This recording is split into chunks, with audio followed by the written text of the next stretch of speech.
안녕하세요. 하늘소리교회 임호상 목사입니다. 2021년 5월 28일 오늘의 말씀 시작하겠습니다. 오늘 나눌 말씀은 사도행전 7장 17절에서 29절의 말씀입니다. 하나님이 아브라함에게 약속하신 때가 가까움에 이스라엘 백성이 애굽에서 번성하여 많아졌더니 요셉을 알지 못하는 새 임금이 애굽 왕위에 오르매 그가 우리 족속에게 교활한 방법을 써서 조상들을 괴롭게 하여 그 어린 아이들을 내버려 살지 못하게 하려 할세. 그때 모세가 낳는데 하나님 보시기에 아름다운지라. 그의 아버지 집에서 3달 동안 길리더니 버려진 후에 바로의 딸이 그를 데려다가 자기 아들로 기르매 모세가 애굽 사람의 모든 지혜를 배워 그의 말과 하는 일들이 능하더라. 나이가 40이 되매 그 형제 이스라엘 자손을 돌볼 생각이 나더니 한 사람이 원통한 일 당함을 보고 보호하여 압제받는 자를 위하여 원수를 갚아 애굽 사람을 쳐 죽이니라. 그는 그의 형제들이 하나님께서 자기의 손을 통하여 구원해 주시는 것을 깨달으리라고 생각하였으나 그들이 깨닫지 못하였더라. 이튿날 이스라엘 사람끼리 싸울 때에 모세가 와서 화해시키려 하여 이르되 너희는 형제인데 어찌 서로 해치느냐 하니 그 동물을 해치는 사람이 모세를 밀어뜨려 이르되 누가 너를 관리와 재판장으로 우리 위에 세웠느냐 내가 어제는 애굽 사람을 죽인과 같이 또 나를 죽이려느냐 하니 모세가 이 말 때문에 도주하여 미디안 땅에서 나그네 되어 거기서 아들 둘을 낳으니라. 아멘. 오늘 본문의 말씀은 스데반의 설교 세 번째 부분에 해당합니다. 그 중에 일부인데요. 하나님께서 아브라함에게 하신 약속을 성취하시기 위하여 모세를 예비하신다는 내용입니다. 야곱과 그 아들들은 애굽에서 살다가 죽었고 가나안 땅에 장사되었습니다. 그리고 그 후에 그 후손들은 애굽에서 살아가면서 점점 번성하여 많아졌죠. 사도행전 7장 17절입니다. 하나님이 아브라함에게 약속하신 때가 가까움에 이스라엘 백성이 애굽에서 번성하여 많아졌더니 그런데 야곱의 아들들의 후손들이 애굽에서 어떻게 번성할 수 있었습니까? 하나님이 아브라함에게 약속하신 때가 가까움에 라고 했습니다. 하나님께서 아브라함에게 주셨던 약속, 그 자손들이 하늘의 별과 같이 바다의 모래와 같이 많게 하시겠다는 약속이 바로 여기서 성취되었던 것입니다. 그리고 한 가지 또 다른 약속의 성취가 다가오고 있었죠. 바로 아브라함의 자손들이 다른 땅에서 종이 되었다가 400년 후에 약속의 땅으로 돌아가게 될 것이다 라고 하신 약속입니다. 그리고 그 약속은 요셉을 알지 못하는 새 임금이 애굽 왕위에 오르는 것으로 시작됩니다. 사도행전 7장 18절입니다. 요셉을 알지 못하는 새 임금이 애굽 왕위에 오르매 요셉이 총리가 되었을 때의 애굽은 힉소스 왕조가 다스리고 있었다고 알려져 있습니다. 힉소스 왕조는 요셉의 통치 기간 동안 비약적으로 번성했는데 요셉이 죽고 나자 힉소스 왕조는 급격한 쇠락의 길을 걸었고 기원전 16세기 아우모세 1세라는 사람에 의해 무너지고 신왕조라 부르는 새로운 왕조가 시작됩니다. 이것이 요셉을 알지 못하는 새 임금이 애굽 왕위에 올랐다는 말의 의미입니다.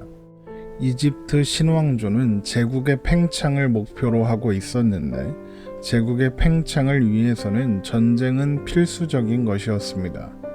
그런데 자국 내에서 어마어마하게 번성하고 있는 이스라엘 백성들이 이집트 주력군이 전쟁을 위해 자리를 비웠을 때 반란을 일으키거나 다른 나라와 연합하게 되면 제국은커녕 이집트의 안위도 보장할 수 없다고 생각했던 것이죠. 출애굽기 1장 8절에서 10절입니다. 요셉을 알지 못하는 새 왕이 일어나 애굽을 다스리더니 그가 그 백성에게 이르되 이 백성 이스라엘 자손이 우리보다 많고 강하도다. 자, 우리가 그들에게 대하여 지혜롭게 하자.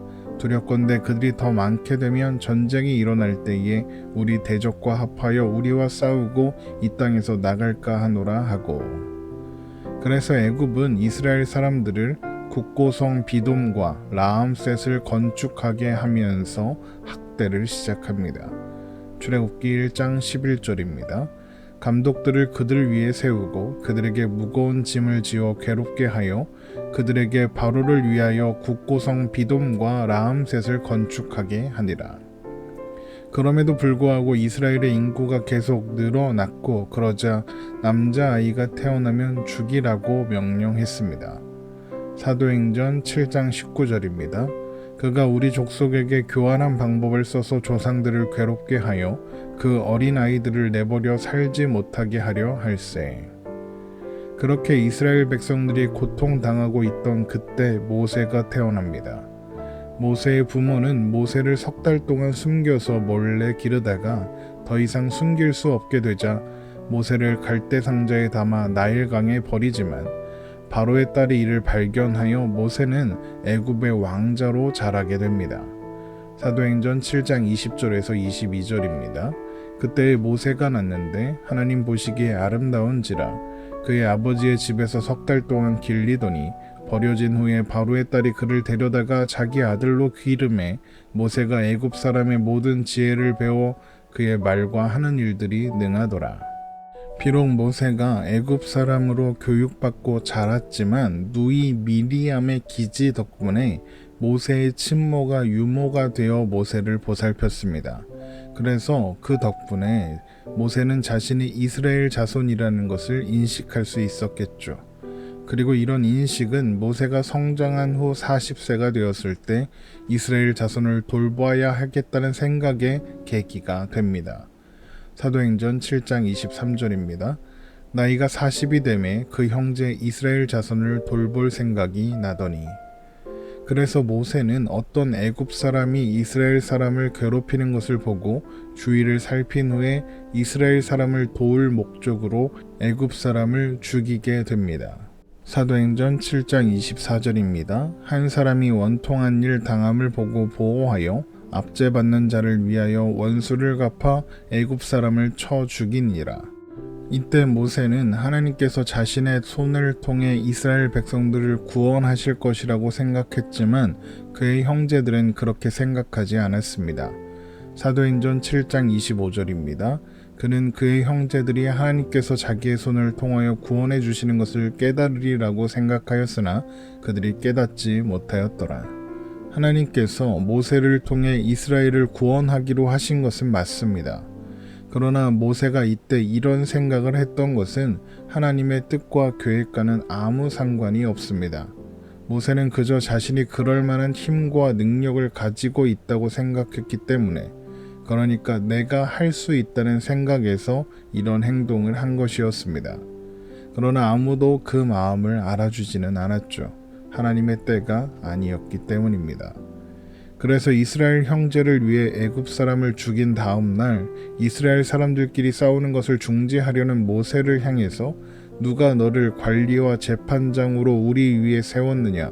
내가 어제는 애굽 사람을 죽인 것 같이 또 나를 죽이려고 하느냐라고 말했던 것입니다.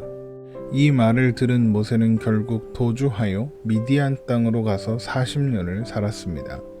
사도행전 7장 29절입니다. 모세가 이 말 때문에 도주하여 미디안 땅에서 나그네가 되어 거기서 아들 둘을 낳으니라. 그리고 이제 모세는 이스라엘 백성을 구원하겠다는 생각을 포기합니다. 하나님께서 아브라함에게 주셨으며 이삭과 야곱과 요셉을 거쳐 이어져 온 약속이 이제 성취되고 있는 것입니다. 이스라엘 백성들이 하늘의 별과 같이 바다의 모래와 같이 많아졌습니다. 이제 남은 것은 하나님께서 주시기로 약속하신 땅 가나안으로 가는 일만 남았죠. 그런데 하나님은 아브라함에게 그 자손들이 가나안으로 가기 전에 400년 동안 종살이를 하게 될 것이라고 말씀하셨습니다. 그리고 그 일은 실제로 성취되었죠. 출애굽기 2장 23절에서 25절입니다. 여러 해 후에 애굽 왕은 죽었고 이스라엘 자손은 고된 노동으로 말미암아 탄식하며 부르짖으니 그 고된 노동으로 말미암아 부르짖는 소리가 하나님께 상달된지라. 하나님이 그들의 고통 소리를 들으시고 하나님이 아브라함과 이삭과 야곱에게 세운 그의 언약을 기억하사 하나님이 이스라엘 자손을 돌보셨고 하나님이 그들을 기억하셨더라.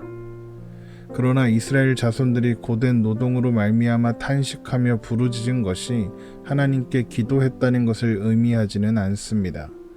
부르짖었다 이 표현은 절규했다는 의미이지 부르짖어 기도했다는 의미는 아니기 때문입니다. 그들은 고된 노동으로 인해 고통스러워했고 괴롭다고 탄식하며 괴롭다고 절규했을 뿐이었던 겁니다. 그러나 이는 하나님께서 약속하신 때가 이르렀고 이스라엘 백성들로 하여금 애굽에서 번성하는 동안 생겼을 애굽에 대한 애착을 떼어놓게 하시는 시간이었습니다. 그리고 그 작정하신 때가 이르렀을 때 하나님은 그들의 고통의 소리를 들으셨고 그래서 하나님은 아브라함과 이삭과 야곱에게 세우신 언약을 기억하사 모세를 역사에 등장시키신 겁니다.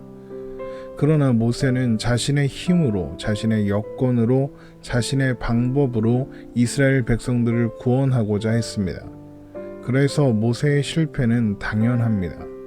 이스라엘 백성들이 애굽에서 나와 가나안으로 가는 일은 모세의 힘이나 방법이 아니라 하나님의 능력으로, 하나님의 방법으로만 가능한 일이기 때문이죠.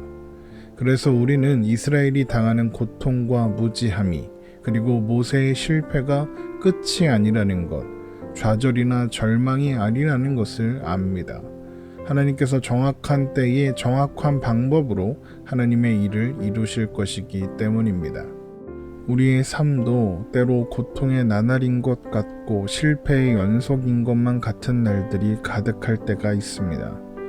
그러나 그 시간들은 우리의 방법으로는 아무것도 할 수 없다는 것, 하나님의 방법으로만 가능하다는 것, 하나님을 믿고 의지하고 신뢰하는 것 말고는 다른 방법이 없다는 것, 우리는 할 수 없지만 하나님은 하실 수 있다는 것을 배우게 하셔서 우리의 믿음을 온전하게 하시는 시간입니다. 로마서 8장 28절입니다. 우리가 알거니와 하나님을 사랑하는 자, 곧 그의 뜻대로 부르심을 입은 자들에게는 모든 것이 합력하여 선을 이루느니라. 모세의 교만과 이스라엘 백성들의 무지함이 또한 애굽의 포악함이 하나님께서 하신 약속을 이루시는 일에 방해가 되지 않았던 것처럼 우리 안에 이루고자 하시는 하나님의 선하신 계획과 뜻도 우리의 연약함과 어리석음에도 불구하고 반드시 이루어진다는 것을 기억하며 오늘 나의 답없음조차 합력하여 선을 이루실 하나님을 또한 기대하며 믿음으로 오늘을 살아가는 우리가 되기를 주님의 이름으로 축원합니다.